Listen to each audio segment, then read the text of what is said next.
guy with no beard down there. Holy smokes. Who's that?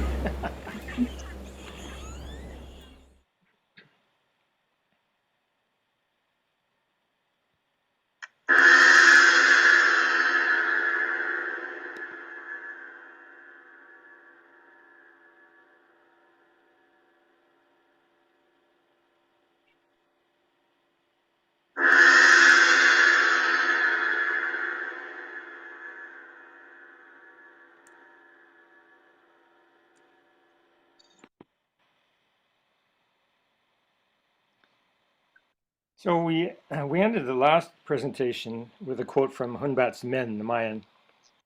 And I just thought I'd refresh our memories as to what he had to share at that time.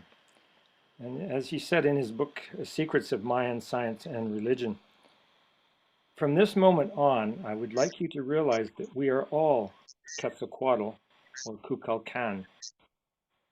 We need only to develop our faculties of consciousness to fully realize that status. So it's with the development of these faculties of consciousness that the lightning path is really all about. Max Planck, the kind of the father of the quantum theory, he was the originator of the quantum physics model. I regard consciousness as fundamental. I regard matter as derivative from consciousness. We cannot get behind consciousness. Everything that we talk about, everything that we regard as existing, postulates consciousness.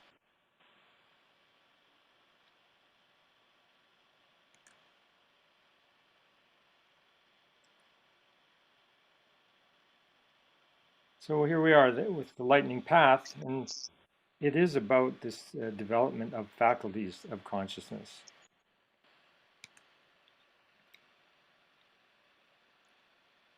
And back in 1972,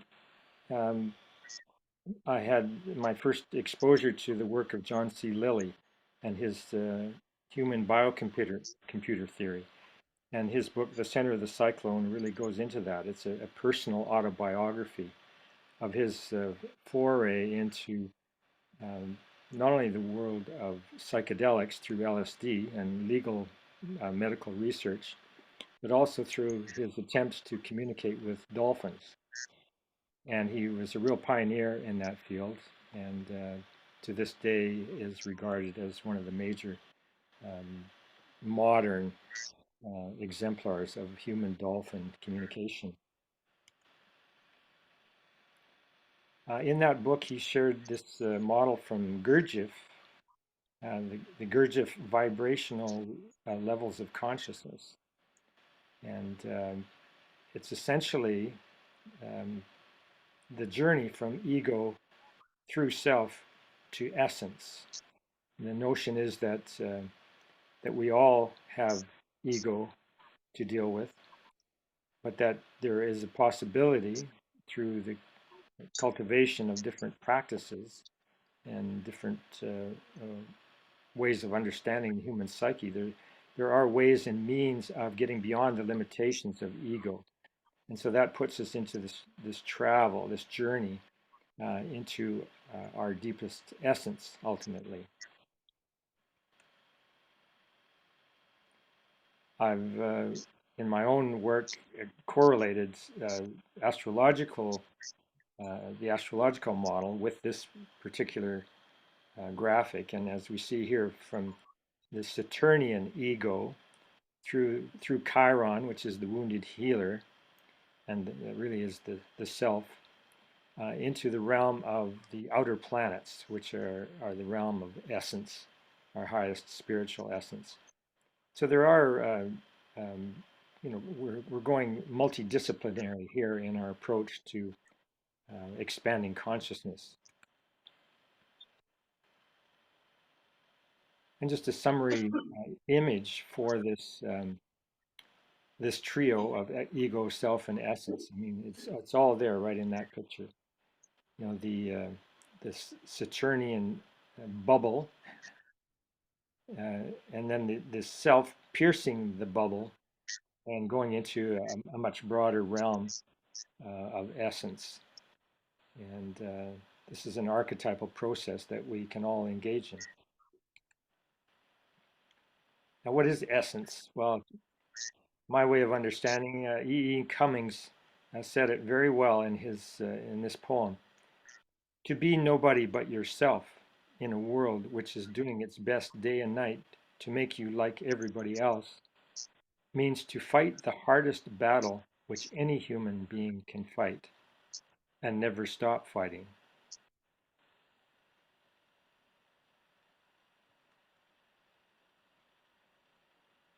Now, astrology plays a big part in the lightning path, and within the astrological model, the sun and moon are very primary. And as Rudhyar proclaimed in this little quote, the relationship of the sun to the moon refers to the very essence of life. So we're here again have that notion of essence, that there's a spiritual essence that is attainable. And if we're using astrological tools, um, the sun and moon and their relationship is fundamental. And there are many different ways of exploring um, that trio. Now, this is a bit of an autobiographical prelude to the information that I came into in this last month. So on January 2nd, I had sketched this little image in my journal, and it has the essentials of what I wanted to portray as a new chart template. Um, the astrology that Rudhyar pioneered is called humanistic um, astrology, and it places, as the previous quote just indicated, a real value on the sun and the moon as primary players in the whole dance of creation, really. So a conventional birth chart uh, matrix or mandala does not place the sun and the moon in the center in any way.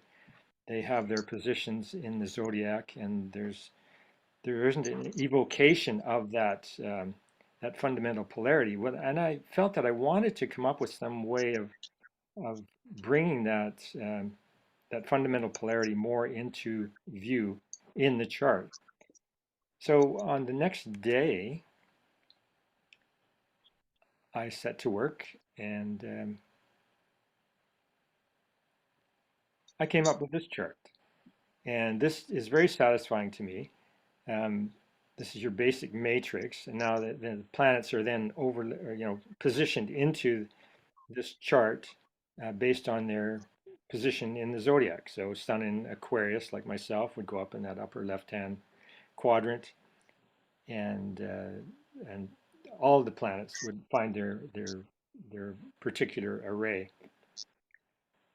Well, in the process, in the moment of creating this, um, I had the flash of remembering a an image of a circular temple in the Maya land. And so I started researching circular temples or circular pyramids, Mesoamerica, and of course I got all kinds of resources related to um, the figure that we generally understand as Quetzalcoatl, or the feathered serpent. And these are all, as we see here, Quetzalcoatl, a Hecatl. That's Quetzalcoatl in his form as the wind spirit, a Hecatl. Also known as feathered serpent, also known as plumed serpent, Kukulkan, Viracocha, when we go down into the South American area. And then the Hopi have the same um, figure that they call Pahana. So now I'm starting to get all this information related to my chart experience. And then this was the image that kicked all of that off. I remembered seeing this image, and so I went searching for it, and up it came. Now this is a circular pyramid in actually very near Mexico City, in Calixtlahuaca, and it's devoted to that Hecatl or wind side of Quetzalcoatl. So I had this flash to this particular temple. There we are, the positioning. And now I'm starting to understand that the Quetzalcoatl Hecatl archetype is prominent here. And then in that moment of research on the internet, up comes images of a place. Oops, before that, here is that Quetzalcoatl Hecatl archetype. The name Hecatl may be translated simply to mean wind. He was regarded to be an important aspect of Quetzalcoatl, and the two gods are often combined as Quetzalcoatl and Hecatl. This god was also associated with all the cardinal directions, considering the fact that wind blows in all directions. So this is the archetype I'm encountering, and it blew me into a whole new realm. Now here's another quote regarding Quetzalcoatl Hecatl, and this is from Frank Waters in his monumental book, Mexico Mystique. The sun of movement was created by purification and sacrifice, but what gave it movement and set it on its course was air, the strong blast of wind, which came from Quetzalcoatl as a Hecatl, the god of wind. Only he of all the gods could at last overcome the inertia existing at the beginning of the world and the new era.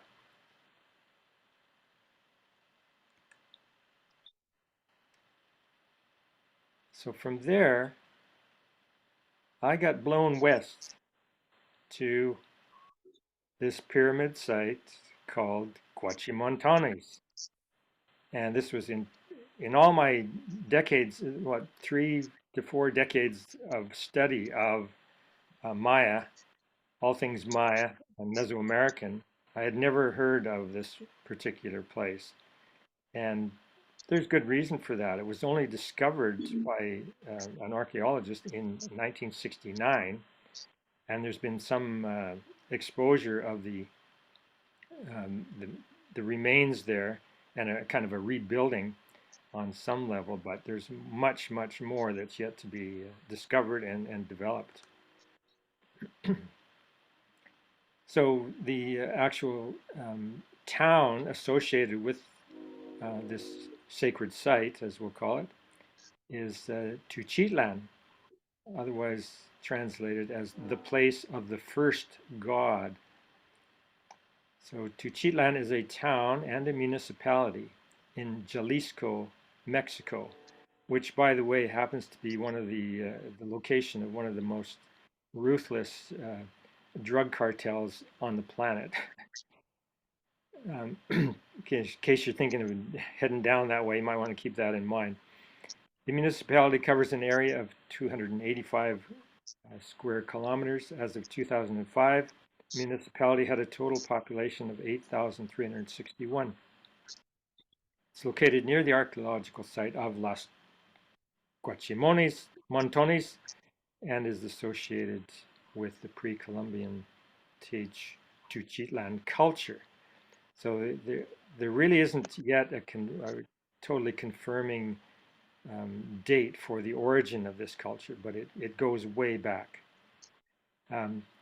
Not far from Teuchitlan, and as you see in this diagram, the red circle shows Tequila, the town of Tequila, which is world famous for that particular spirit.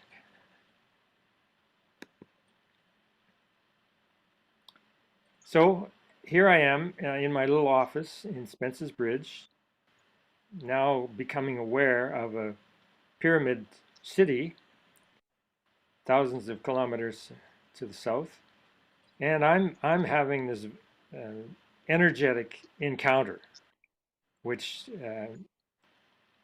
was overwhelming at the time. I mean, it just I was on fire, and the connections that started to happen. For one thing, it was during this last current cycle where three was an important number. We were in a three. We're just coming out of this three Etznab lunation cycle, and I experienced a trio of synchronicities that really riveted my attention. So the first one, boom, just the geometric resonance between the new chart that I had just moments ago created, and then to see this pyramid suddenly appear like this, it was just kind of mind-boggling. And then the resonance with just the cover alone of Lily's book, The Center of the Cyclone. And then this was a real clincher. It was a photo I took back in November of 2022. And it was so resonant with this artist's modeling of the old pyramid site. So as you can imagine, my interest was really, I was empowered to push forward and learn more. So I went into, exploring Guachimontones. And these were a people who based their public monuments and their social interaction on the geometry of the circle. This demonstrates a practical application of the mandala principle, the universal principle of the center. Well, of course, this is the same principle that is at the heart of all astrology. Every birth chart is a mandala. Every well, that's just the way it is. Now, this is an image of some of the architectural remains and depictions of the patterns of the culture. The white circles are indications of ritual uh, places. Oops, I'm sorry, that shouldn't go there. And it really had me realize that the calendar was very active in these people's lives. The sacred calendar, the Tzolk'in, which when we go back to Frank Waters' Mexico Mystique, this is what he has to say about that calendar system. The calendar system in use throughout Mesoamerica is one of the most phenomenal achievements in the world. It integrated in one vast complex, highly developed mathematical calculations, astronomy, astrology, myth, and religion. Wherever it was first devised, the Mayas are believed to have perfected it by the 1st century BC. So this is the archaeologist who discovered the Guachimontones site, Phil Wiegand, and he devoted the rest of it. He and his wife actually worked together to, well, here we go. American archaeologist Dr. Phil Wiegand and his wife Celia Wiegand discovered the Los Guachimontones site in 1969. Dr. Wiegand, through drive-by and regular archaeological survey, recorded over 200 Guachimontones around western Mexico, the majority being in the Tequila Valleys area in highland Jalisco. So this wonderful mural is at the Wiegand interpretive site, and really, brings that whole notion of Quetzalcoatl, a Hecatl, to life. This was really a central factor in the whole of this cultural enterprise.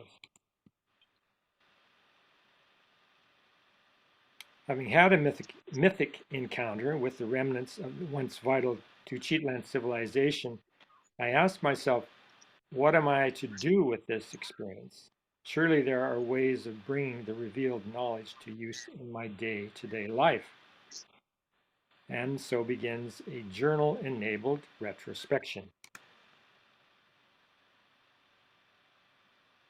So in my retrospection, I'm digging now into my own journals. We go back to 1972 as a landmark um, time when I first got on the trail of Dane Rudhyar through his book, The Lunation Cycle. And it's also the same time that I started intuitively. I started up a lunation journaling practice where I consciously entered in my journal according to the changing phases of the moon. So I was conscious of those changes as I journaled my way through life. And that continues to this day. Now, along the way, so 1976, so between 1972 and 1976, I'm journaling. I'm learning more and more about the lunation cycle. And as fate would have it, I, like many other people worldwide, received an invitation from a Hopi elder, Thomas Banyaka, who was a representative of the traditional Hopi from the American Southwest. Um, and the invitation was to co-create a global ceremony uh, devoted to healing our relationship with the earth. So this was the earth healing ceremony that was conducted in conjunction with the United Nations conference in Vancouver. So Thomas was there, not as a part of the main UN conference, but there was a split off um, conference, a forum they called it. So he was there. Mother Teresa was there as a participant in this ritual. I was participating with a group of 18 other people over in Alberta on Mount Yamnuska, west of Calgary. And this whole ceremony came down as part of uh, the traditional Hopi elders reaching out to the world at large to bring forth their spiritual knowledge and have it recognized.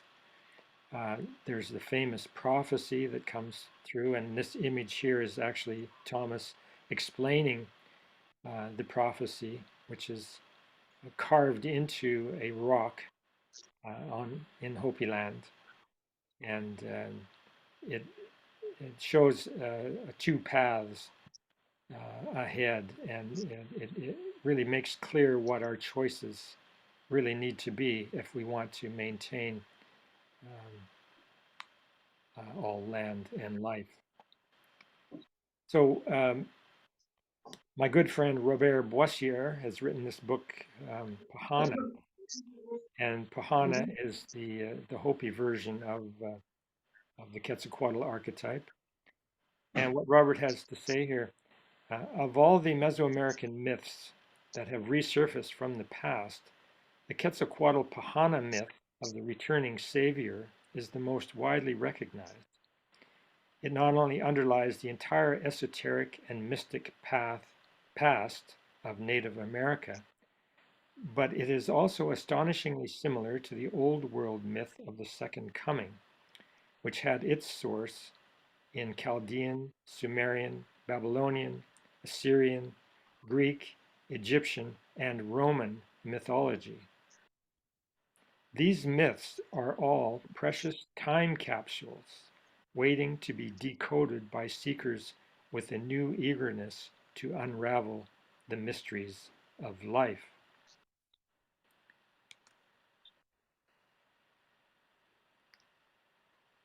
So, in my own mind, I'm wanting to clarify what is it to be mythically engaged? And in this retrospective look at my life, I realized I've really been uh, unconsciously at first, but progressively more and more conscious. I've been engaged in this myth of the return of this archetype.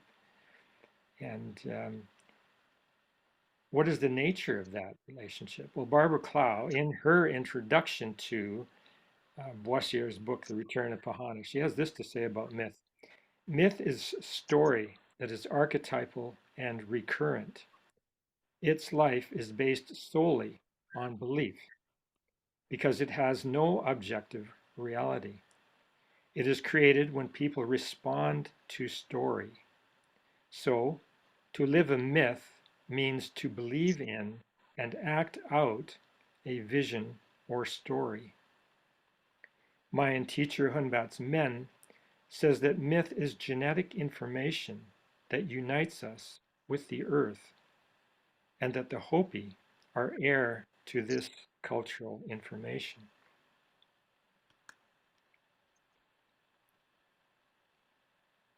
So there's me in 1976 receiving an invitation from traditional Hopi to co-create a ceremony timed to the exact moment of the full moon. Now, when I realized that that's what Hopi was calling for, I, I I just had to participate. I mean, it was riveting for me. I understood the significance of the full moon, from my uh, study of Rudhyar's book, and yeah, there was no question. I'd never done anything like that before, but I became a ceremonialist, just as my brothers and sisters in Hopi land were doing. So there's a traditional Hopi ceremony around the quadrature, this same symbol that we saw earlier. Myth is understood to be real only when its power is felt by individuals who respond to it. So there I am. I'm an individual responding to this call to mythic participation. So I received my invitation through this newsletter called The Spectrum, as you see on the left, and this was from the International Cooperation Council in Los Angeles. And they were a networking group. This was back before we had computers and before we had email and all of that. This was all done through the mail, the snail mail. And nonetheless, it was very effective. And there were thousands of people all over the world that participated in the co-creation of this ceremony. And there we have the Hopi prayer for the whole endeavor. And it is together with all nations, we protect both land and life and hold the world in balance. So I really took their teaching to heart, as a young man. Fundamentally, Thomas indicated that there's three things that are required in order to learn. If you're going to embody the Hopi values, then keep these three things in mind: prayer, ceremony, and the heart. If you can weave those three things together in your life, you're going to live in balance and harmony.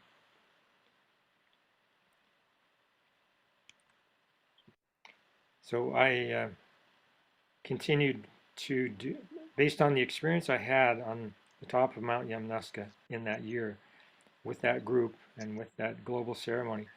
I was so empowered that I continued to do an annual ceremony in that area for the next 20 years. Now, this image, just so if you're not familiar with Hopi, they are very creative in their mythology and their cosmology. They have numerous, like hundreds of different kachinas, which are spiritual representatives who each carry a particular archetypal energetic. Well, in this array of kachinas shown here, there's one that at the bottom, at the center, this little carving. This is something I created when I was 10. I think it's the oldest possession I have. And it was only in this last week or two that it kind of found its way into this context. And I see that, yeah, as a child, I was somehow on track to engage with this sort of archetypal energy down the road. So that was kind of fun to realize that.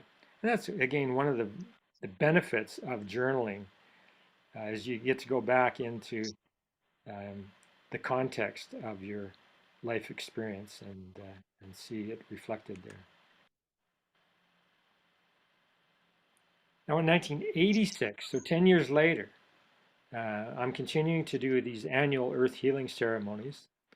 And then along came Jose Arguelles and his book Earth Ascending and his call for um, another global healing ceremony known as harmonic convergence. And his book Earth Ascending really lays out the foundation for that whole what ended up being a global ceremony involving hundreds of thousands of people. Um, that book and his book, The Mayan Factor, are really foundational in any of this modern um, relationship to the Mayan legacy. And in particular, Earth Ascending, which is what riveted my attention his way, was came in 85, or no, in 86. And somewhere in that book, he makes this following statement. If Earth Ascending is to be of any use at all, it will show itself as a guidebook to the dawning age. May those who have followed to this point find in themselves a seed and make of themselves a path, releasing the light so that others may know. Well, that just seems to be a descriptor of the life experience that I've had regarding this whole um, mythological journey. And I'm very grateful to Jose for all of what he brought forward. So harmonic convergence, August 16th, 1987. I think it's important to understand the, the nature of that event. So here's Jose once again. There comes a point when things have to change. A vibrational signal was sent out. Where the signal was coming from, whether it was coming from our genetic coding, whether it was coming from the earth, whether it was coming from outer space, or whether it was coming from all of those, this signal went out and people responded to a signal. It is very much like when a species gets a signal to change the direction of its migration pattern. So the whole of what Arguelles brought forth is contextualized within the Mayan notion of different suns, and that notion, and so each sun being a cycle of approximately, I believe it's 3,500 years, and there's a relationship to the larger frame of reference, which is the precession of the equinoxes, which is a 26,000 year cycle. So Arguelles was able to reach into the furthest domains of that worldview, and also then to bring it into the present in such a way that we could engage with the overall mythic structure.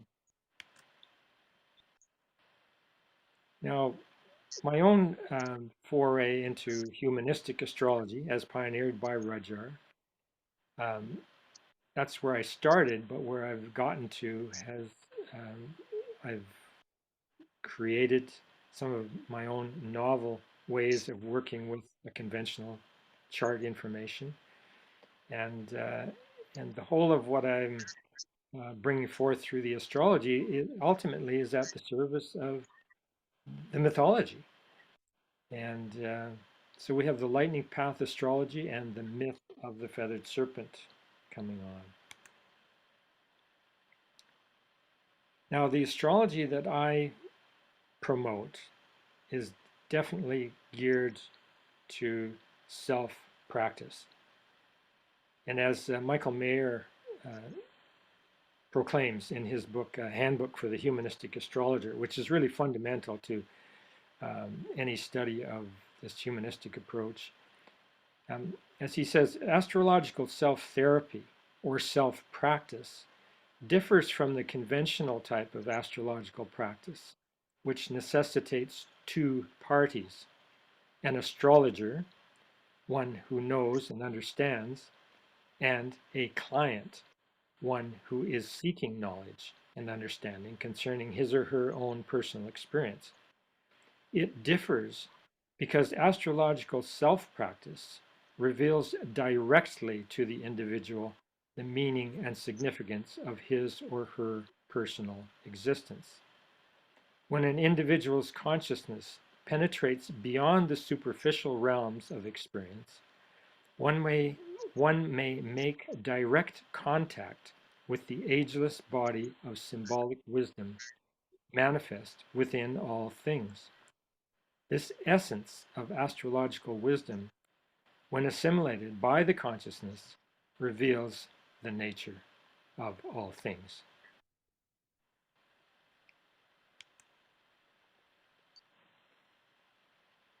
Carl Jung,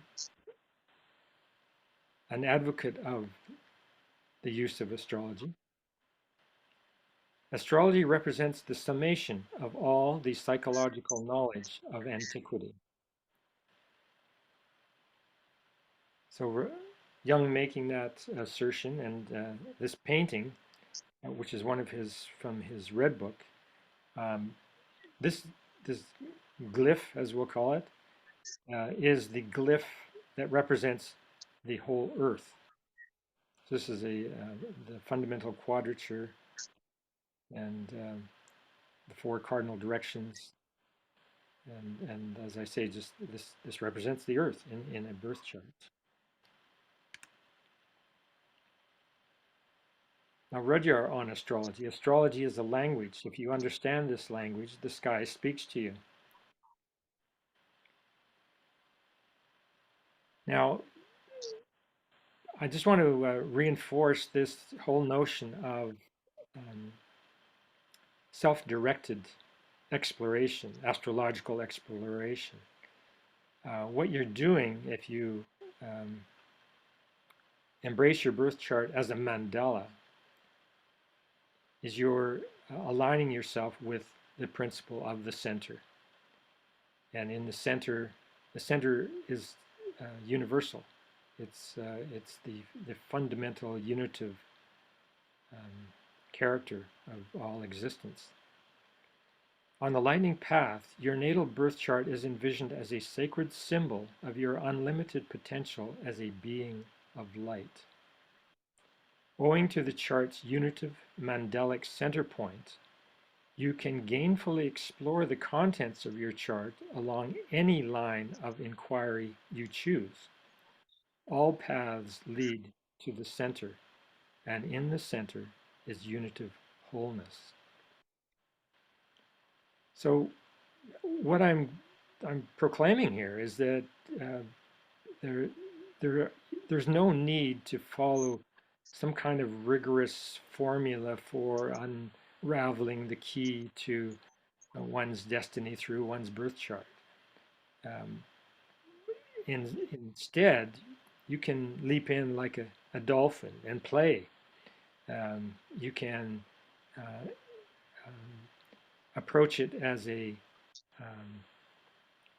unlimited realm that is, your engagement is entirely up to you as to where you go next. And you will experience directly the different qualities associated with each planet, for example, for the connection of that planet to a particular zodiacal sign, and so on. It's really up to you.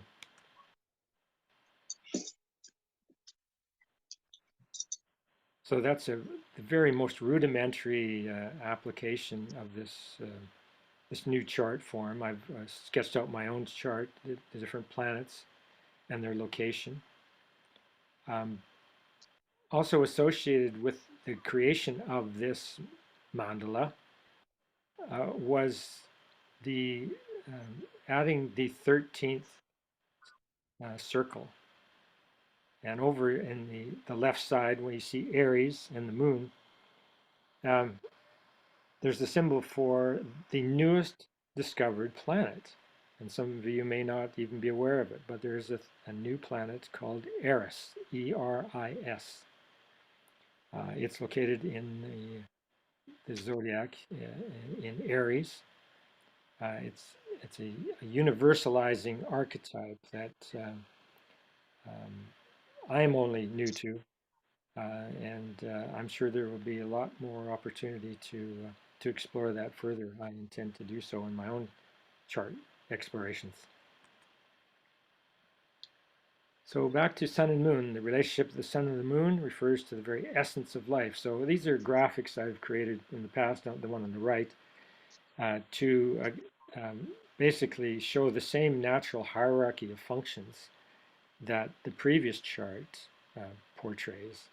So we have the sun and moon as fundamental, sun, moon, earth at the base of this upward opening triangle. And each planet represents a psychological function. And you can choose to explore those functions, through your birth chart. There's the connection to the zodiac. There's a connection to the astrological mandala, which is a sequence of 360 symbols one for each degree of the zodiac. There are just countless ways to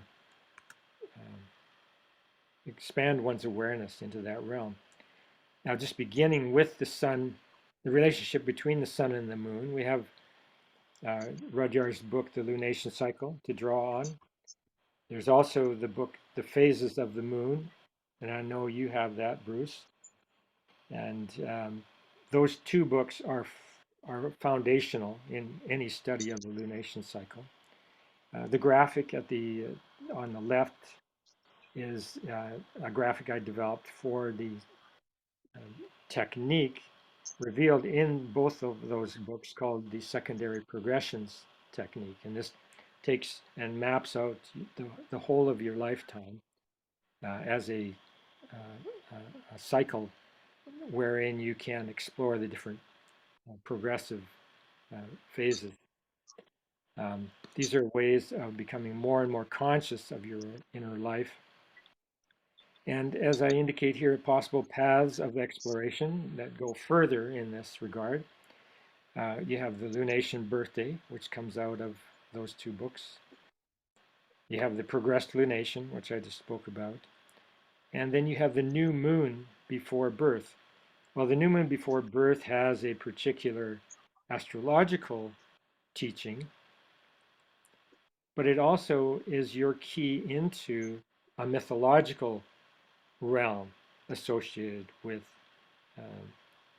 this whole work.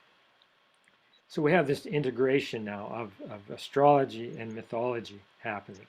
And the astrology is really there to inform and structure the mythology. So we have a contemporary astro-mythology. Right at the time when, this is some of you may have already seen it directly, this comet that's been passing through the solar system on its way swinging around the sun and back out. I think apparently it's like a 50,000 year orbit, or not orbit, yeah, I guess orbit, elliptical orbit. So definitely a signal from the past, from the ancestors. And I'm questioning, is this a symbol of the return of Quetzalcoatl? The first sighting of the comet was in March of 2022, which, according to the lightning path, was during our passage through the temple of the cosmic gateway. So I'm beginning now to imagine that this is a harbinger of this passage through the temple of the cosmic gateway into the temple of the breath of spirit, which is where we are now.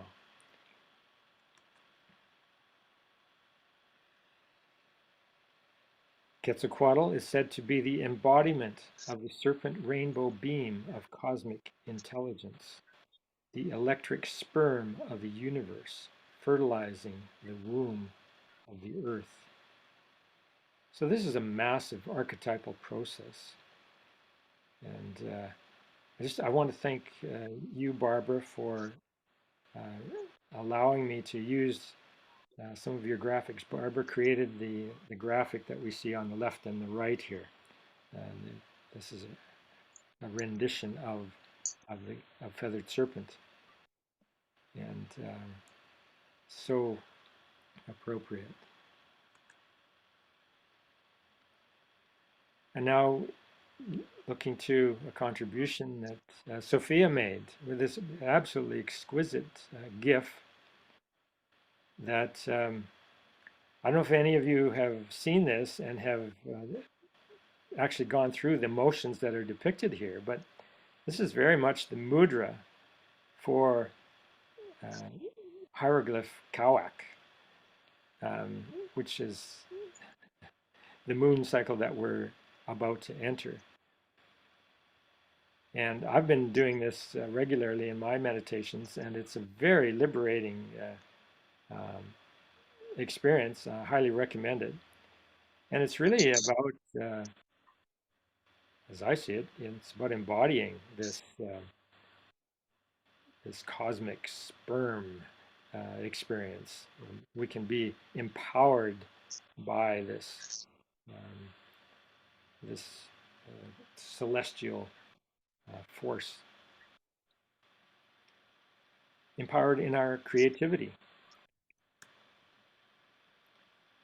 Now, Sophia asks, now that we are shining like a light column, what's happening after the last new moon date in March? I would love to continue.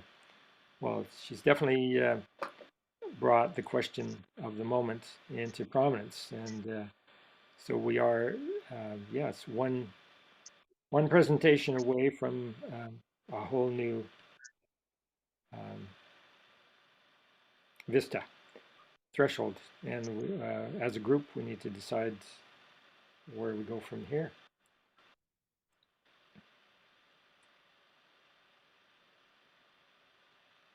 Now, quite a ways back, I don't know if it was the second or third presentation, we had Steve created this beautiful rendition, interpretation of our little pod and the resonance that we were experiencing with the whales and dolphins.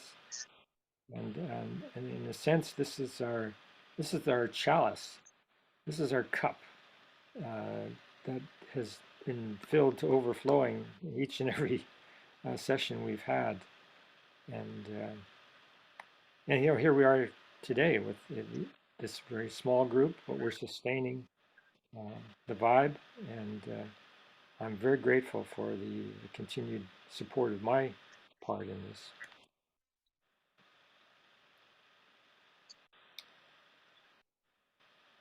Now, as we move ahead, I have had, in my experience, a connection to what we see in the center here, which is the supernova that happened in 1987. So along with harmonic convergence, this was going on in deep space. This supernova, which was visible from Earth and through telescopes, and there was a lot of documentation of it at the time.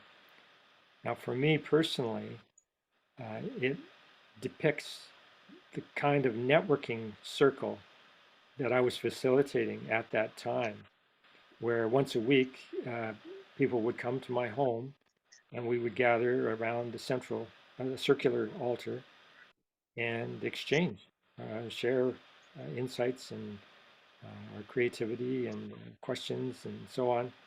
We, we networked and meditated together, uh, specifically around harmonic convergence. And I found that very fulfilling at the time. Um, it was a very mindful encounter. It was very meaningful. And I'm aware that a part of me is wanting to um, find a way into that kind of ongoing relationship once again. You know, that there, rather than once a month, uh, have it be a little more frequent than that. So that's just kind of a preference that I have at this point. But because we have this incredible technology at our disposal, the Zoom technology, it is conceivable that we can um, gather together with people from all different parts of the world simultaneously through Zoom calls. And I'm imagining that maybe even a slightly larger group than what we have here is possible, and that perhaps we can bring forth some new teaching for the world at large.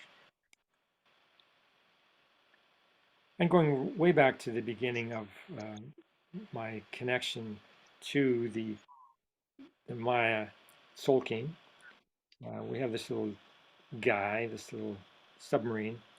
And I counted the other day, I counted the spirals. Each spiral represents a life, a person and their life. And there are 21 of those.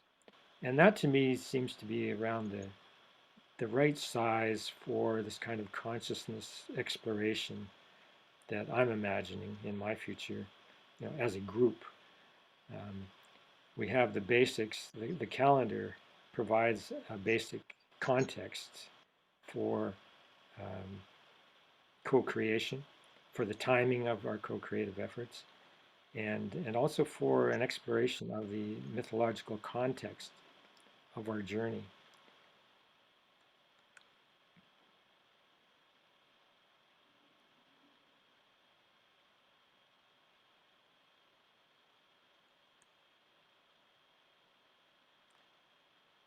Now, just to have a little better look at that sub, way over on the left, you see as the rudder, we have the Maya Tzolk'in calendar. And this is the really the fundamental basis of this whole calendrical orientation. Is we have the lunation cycle as one component, and it is integrated into the structure of the Tzolk'in on a lunation cycle by lunation cycle basis, which means that there's a 260 moon cycle uh, journey for each turn of the wheel. We have 260 moon cycles equating to 21 years, solar years, which is exactly 1/4 of the orbit of Uranus. So here's a direct connection between Uranus and the lunation cycle work that we are doing. And the sacred calendar gives us mythological guidance along the way, uh, really with the intention that we expand consciousness. So as we once again commune with each other at the time of the new moon, we ask, what are we to learn from the numbers and glyphs of the lightning path calendar associated with this upcoming lunation?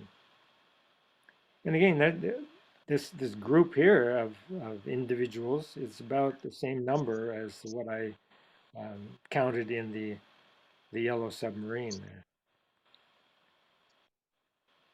We're leaving resonance sector 3 Etznab and are entering sector 4 Kawak in the temple of the breath of spirit. And this temple of the breath of spirit is really about finding our way into alignment, or it may, we'll say, deeper alignment with our calling, whatever our spiritual calling is, our unique calling. This is prime time to be getting consciously engaged in that quest for knowledge.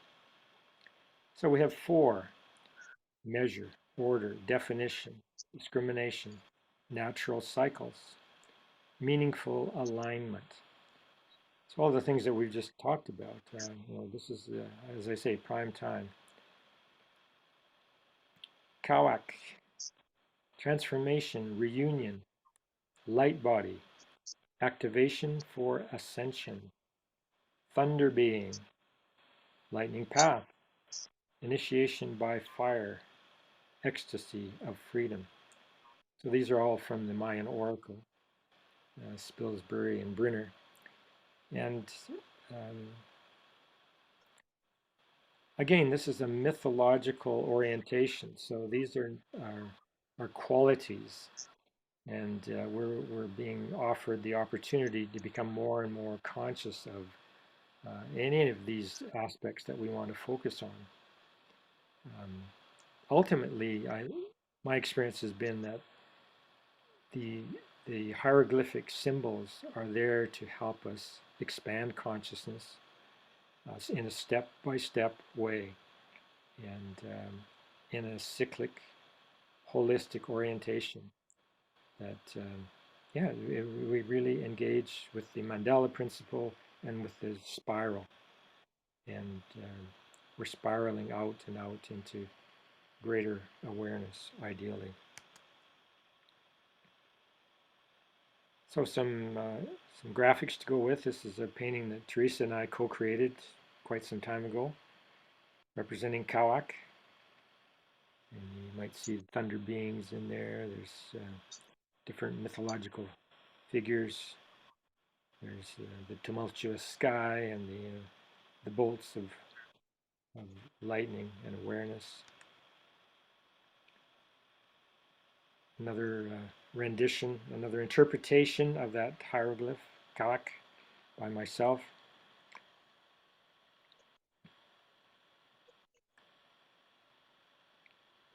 Kawak by Barbara Nins on silk, believe it or not. And all of those little um, mandalas, what is it, the life, um, oh, I'm sure I can't remember the term where, anyway, it's a universal energetic that's being evoked here. Now this is uh, consolidation of different knowledge that Barbara's been producing. And yeah, we've got different incense, we've got stones, and these are all, again, aspects of the archetype that we can choose to engage with in order to expand our awareness of that particular archetypal quality. Um, and suggestions on what is timely. We see transform. This is an opportunity to liberate yourself from old patterns and connect with your higher self. An affirmation you might want to make. I create my light body who has no limitations. Um, she's envisioning the feathered snake is the earth kundalini, which charges earth and humans with new light codes. Love that, new light codes. And the advice also to pay attention to the shadow. You are scared to lift the curtain ego provides you. You become trapped in an illusion and you don't know it. So again, these are suggestions as to aspects of Kawak that we might want to explore in this upcoming lunation. Being proactive in our journey into consciousness. So as I've been doing for the last several presentations, going to the last word here. And we'll give that to Dane Rudhyar. speaking about the great work. From the point of view of the ascending process of development and the eventual spiritualization of human consciousness, the great work, to use an alchemical term, is the raising of the vibration 4 to the level of the 5. And that's from Rudhyar's book, An Astrological Mandala. So here we are entering into a 4 lunation cycle, and Kawak. This is totally aligned with Rudhyar's notion of the great work, and going for that number 5, which is about this is the creative human being, the radiant human being, the source of light and life, bringing ourselves forward in a powerful, creative manner. This is prime time. And so it's prime time for each of us as an individual, and if we as a group are manifesting that kind of quality of expression, this is, we're doing our part to fulfill the great work. And that would be it.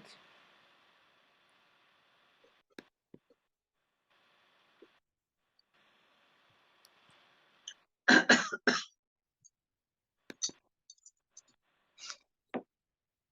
there we go. Wow, wow, thank you. Thank you, yes, great. You're welcome. So we started off with talking about the wind and things blowing around. And so I definitely took last month, I just jotted down, I had it come to me. Oh, what would be a novel, kind of observing what's going on. And it was so interesting that Joanne and Barbara are talking about these different chemical plants and blowing in the wind. And I just wrote a note. The title of the novel is Stinkyville. And it's the story of a town in middle America where most everything smells. The abandoned, decaying, and hateful stench hangs over Stinkyville like a soupy, rank smog that infiltrates every street, house, and place of worship along the polluted river valley.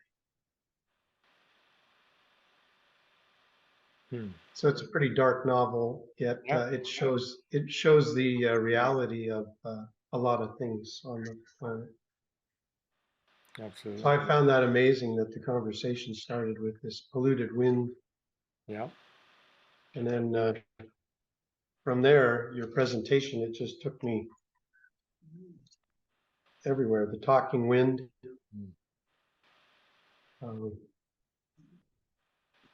And all the directions of Teuchitlan, and that inertia is very, very powerful. So the year 1969 came up, and for me,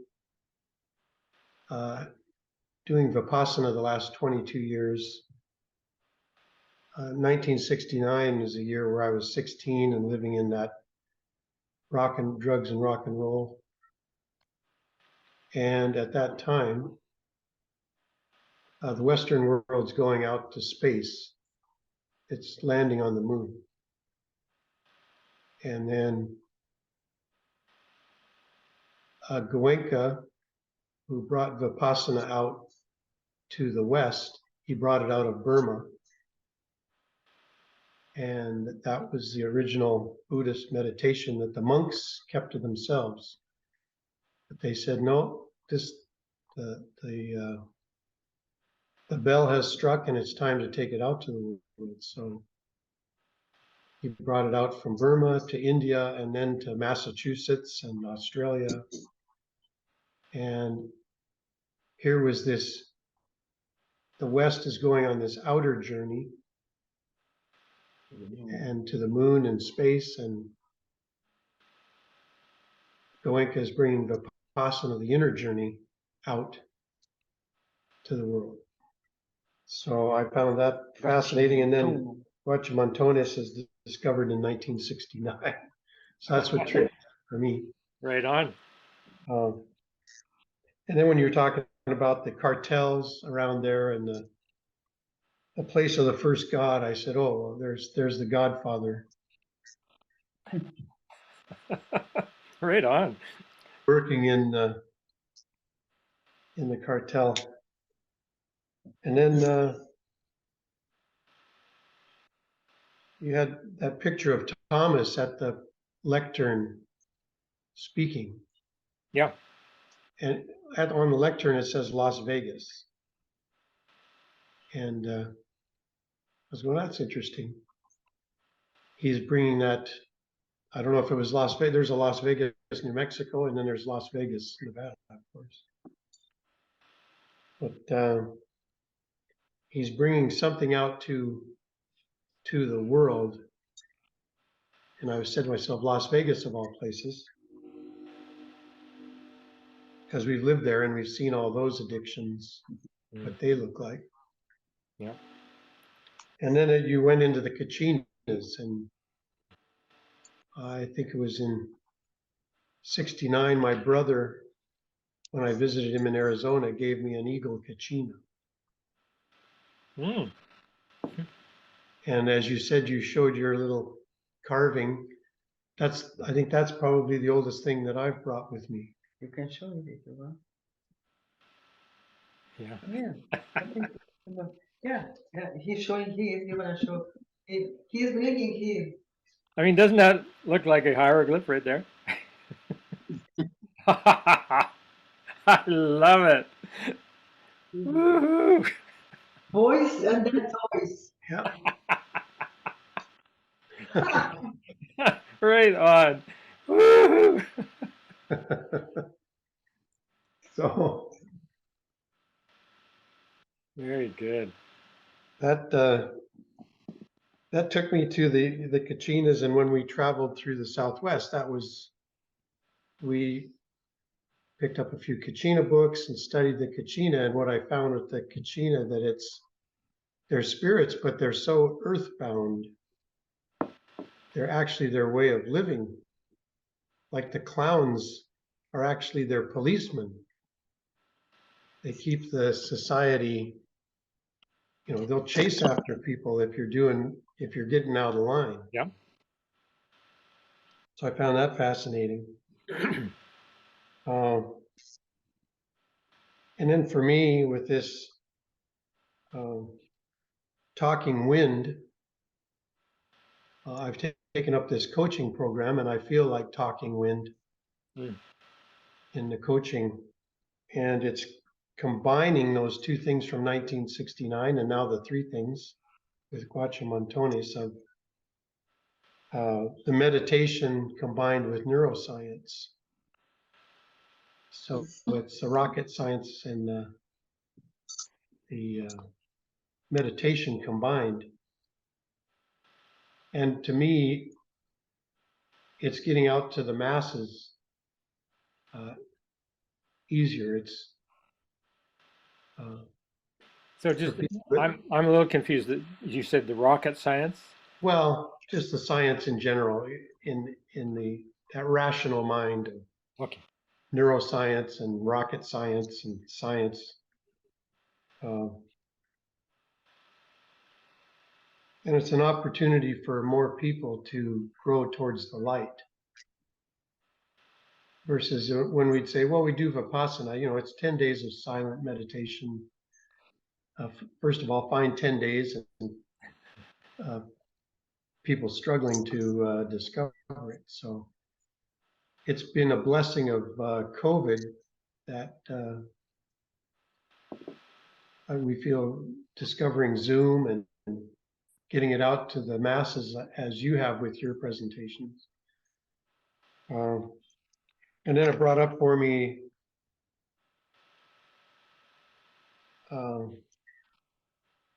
I don't know if anybody saw Rihanna at the Super Bowl and her performance. She's pregnant, and dressed in red. And then you talked about that cosmic sperm. Well, all the dancers around her are in total white and white hoodies. They look like dancing sperms. And talk about getting it out. Like more people are tuning into that than the football game. So talk about change. Change is happening, and that's getting out to billions of people. Wow. And you can see that on YouTube. You can see that dance and the performance, and she's elevated on these platforms, like going up onto the platforms of the Mesoamerica. It's a fascinating Wow. I'll have to check that out. fascinating ritual. And then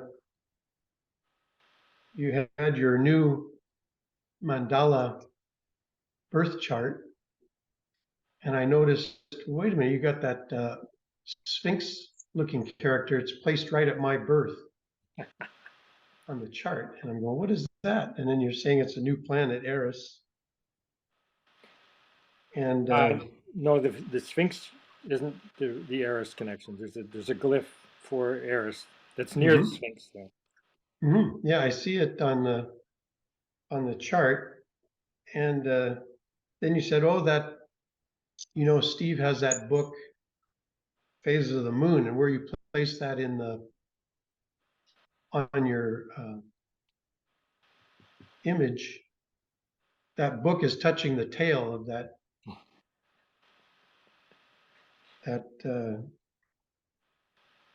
lion symbol or cat symbol.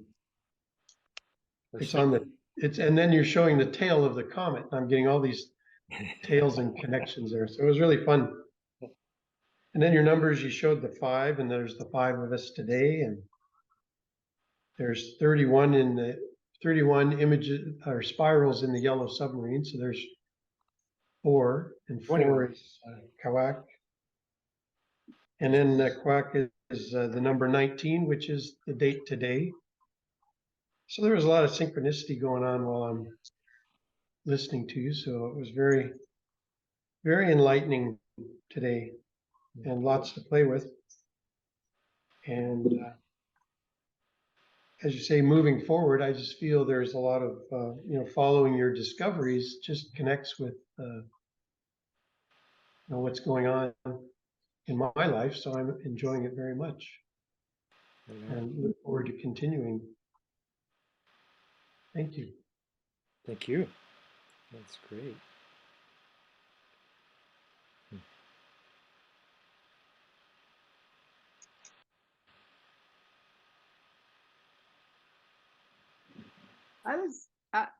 I was just curious how, I think it was that Barbara or Sophie mentioned that March, was that put forward as the end? Because I've got the whole year, the Temple of the Breath of Spirit, all 13 moons. So I was just, maybe I missed something at the very beginning of setting this up, that March is our last one that we kind of agreed to. That was just a bit curious. I guess I missed that. Yeah. I mean, my initial intention and commitment was to 11 sessions, not knowing what would be coming through, but that I was willing to go, and then now it's like, well, so now that we're here, where are we? And, where do we go from here? I kind of, last night I was thinking about it, and I thought I would feel really good about supporting one of you in a similar kind of alignment, where whatever creative project you have, if it could be of service to have us gather and support that, that would be a fulfillment of the kind of message that my work has brought forward. I mean, it's about supporting each other, right? So you can't be always about, oh, we're here to support Dwayne in his, consolidation of his teaching. We've been there, done that. Now it's, what about Joanne? How can we support Joanne in whatever creative ventures you might be involved with? Or, um, yeah, I don't know. It can go many different ways and for different durations. But I think it's important, personally, that it not be centered on me any longer. It's got to be more of a group decision than. Because I really, yeah, I really do appreciate, I missed some of it, but I really do appreciate the journey we have been on. And I appreciate your knowledge, your depth of knowledge and sharing your journey. And it's really resonated with me big time of the extent of the journey you have been on for many, many years. And so that's been insightful and lots to think about. And it has been a good sharing. I've appreciated that. It's nice to connect. And I think I'm feeling a similarity to what you just mentioned earlier on, Dwayne, about like I'm missing or yearning or missing the connections that we've had in the past, like the physical groups. Like, to me, there's so much energetic or so much that's possible with coming together with like-minded, or just coming together with other beings. And this is, I guess, this is, if we can't do it physically, I guess this is the next best thing. But I certainly miss, it's like, oh my God, I just ache and yearn for all to be sitting physically around a fire or a centerpiece or so. I guess that's what I'd put forward to how I'm feeling about this journey, where we are right at this moment. It's been good to connect, and and I yearn someday to be more physically connected. Right on. I know those feelings. The Zoom fireplace. You have to start a fireplace somewhere, and then we sit all around, so virtually. So who's gonna make the fireplace? It's a nice idea. I love it. The fireplace is just such a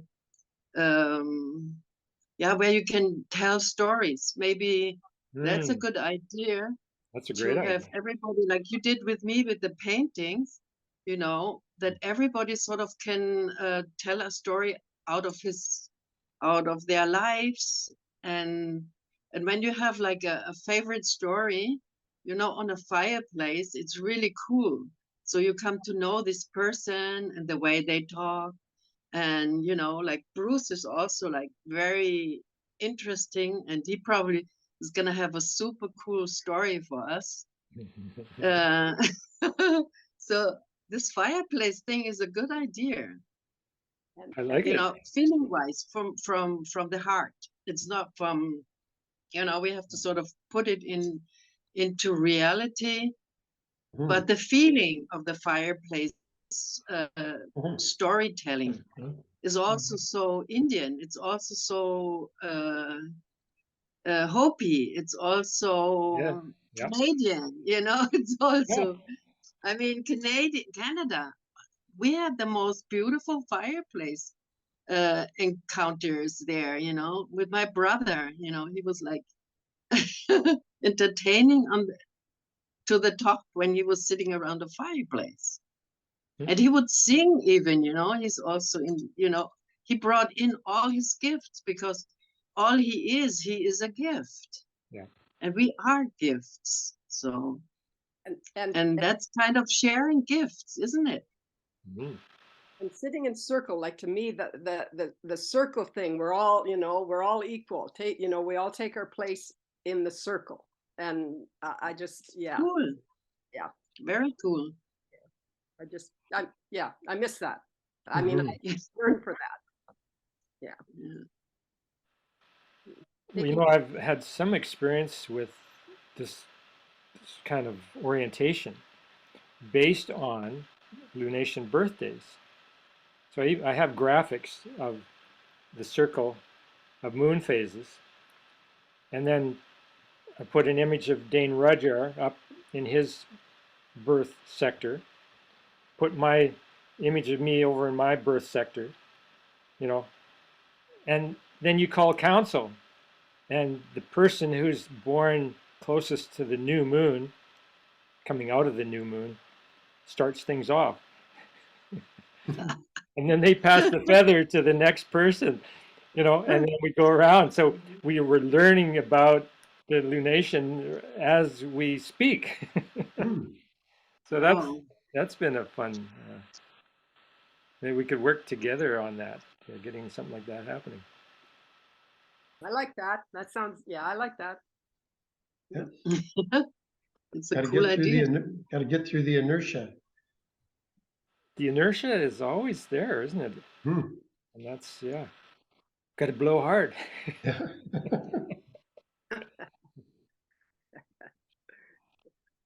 Hmm. Oh, And and, then ride the thermals. right on. And you know, I had the thought last evening because I've been exploring this AI bot experience. What do they call it? Chat bot DCT GPT or or something? something. Yeah. Um, you could have a circle like this, and you could have a spot for the chat bot to speak. You ask the bot, you know, a question, and it's going to give you an answer in 3 seconds, and it might be this long. You know? Mhm. Oh my God. And it just occurred to me, well, I mean, we've got to start engaging with this new invention. It's like the internet, you know, it's a new Right. invention. Well, it grows through our engagement. Well, the whole thing with artificial intelligence and that is that we can't just sit back and let it do its thing, you know. I mean, let's engage so that, well, fundamentally we know what's going on. Mhm. Um, but maybe there's some real benefits